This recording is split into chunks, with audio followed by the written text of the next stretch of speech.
भागलपुर जिले के गोराडीह प्रखंड में हो रहे मनरेगा विभाग में भ्रष्टाचार की खबरें एक बार फिर से अखबार की सुर्खियां बनने लगी है।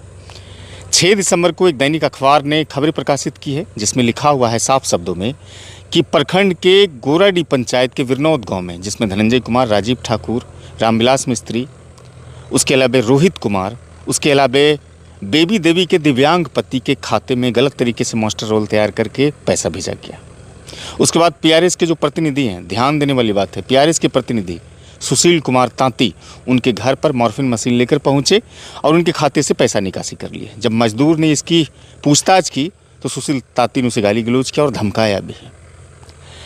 अब यहाँ पर एक बात को समझना बेहद ज़रूरी होता है कि एक दैनिक अखबार के स्थानीय रिपोर्टर ने साहस करके मनरेगा में हो रहे भ्रष्टाचार की खबरें तो प्रकाशित कर दी, अपनी जिम्मेदारी को निर्वहन कर दिया।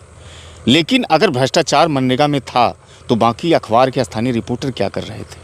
क्या उनकी ये जिम्मेदारी नहीं बनती है कि हो रहे मनरेगा में भ्रष्टाचार की खबरें लिखी जाए, दिखाई जाए? लेकिन वो बचते दिखे।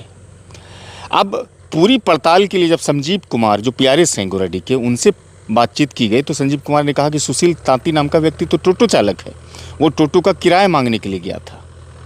अब सवाल यहाँ पर यह भी खड़ा होता है कि अगर सुशील तांती नाम का व्यक्ति टोटो चालक है तो संजीव कुमार जो पीआरएस हैं उनको कैसे पता है कि वो कब किससे पैसा मांगने जाते हैं किराया? इसकी जानकारी जब बिरनौद के मजदूरों को हुई तो और वो गुस्सा हो गए और आक्रोशित हो गए। कहा कि 3,000 रुपये किराया कौन से टोटो का होता है और ये कैसा किराया है?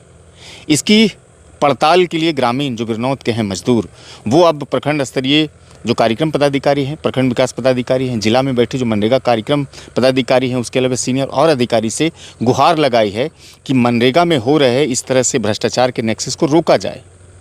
जानकार ये कहते हैं कि सालों भर इस तरह से चीज़ें होती रहती है। जो बाकायदा कुछ दिनों तक मनरेगा के काम रुकते हैं बस वहीं तक रुक पाते हैं, बाकी दिनों तक नहीं रुक पाते हैं। हालांकि ग्रामीण ये भी बात कहते हैं कि गोराडीह पंचायत में इस वक्त मनरेगा का कोई काम नहीं हो रहा है, बावजूद पैसा भेजा जाता है। और आश्चर्य तो इस बात की हो गई जब बेबी देवी ने अखबार में ये बातें सारी लिखी हुई है, कहा कि हमारे पति तो दिव्यांग हैं, शारीरिक रूप से कमज़ोर हैं, उनके खाते में भी पैसा भेज दिया गया। जब हमने भी पूछताछ की तो इसकी जानकारी मुझे नहीं दी गई। इस तमाम नेक्सस को रोकने के लिए आज तक कोई जिम्मेदार नहीं हो सका। आखिर कौन जिम्मेदारी लेगा? गोराडीह प्रखंड में अगर इस तरह की चीज़ें हो रही है मनरेगा में तो जिम्मेदारी से कौन लेगा? और ये किसके योजना चल रहे थे? क्या समिति के चल रहे थे, मुखिया के चल रहे थे या जिला परिषद के चल रहे थे? किसकी योजनाएं चल रही थी?